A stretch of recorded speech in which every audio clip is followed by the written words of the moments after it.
Une question humaine plus que politique à laquelle je vais essayer de répondre. Je n'arrive pas à me résoudre à l'idée que des milliers d'étrangers, de migrants, bien souvent d'une autre culture, viennent en masse vivre chez nous, en Europe et surtout en France. Peut-on être catholique et s'opposer à l'arrivée de tant de migrants en France ? Pour commencer, permettez-moi d'énoncer une vérité incontournable. Elle est simple comme la vie. Un homme est un homme, quelle que soit sa couleur, sa langue, sa religion, son extraction sociale, son métier, ses aptitudes ou ses limites.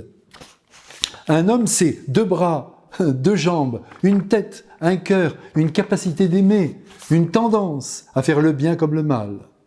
Et la terre, elle est donnée en partage à toute l'espèce humaine, et je dirais même par voie de conséquence, à ceux qui font des enfants.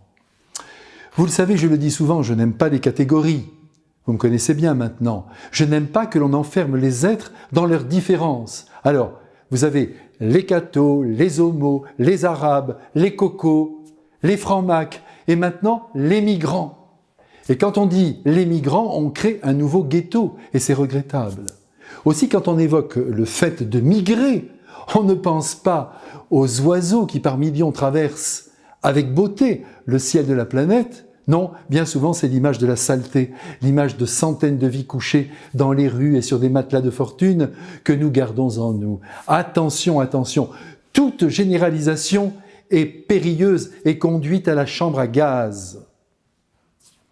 De ce point de vue-là, le Christ nous ouvre les yeux du cœur et nous supplie d'aller dénicher l'humain derrière l'inattendu, le dérangeant, le différent. Je dis l'humain, mais d'aller chercher le frère.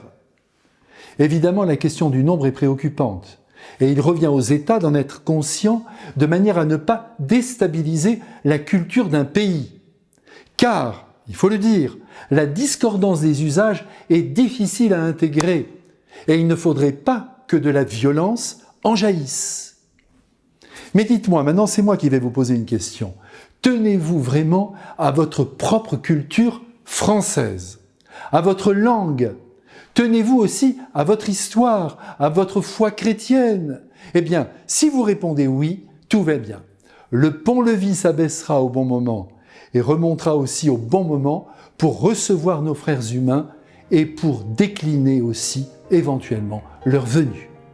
À bientôt.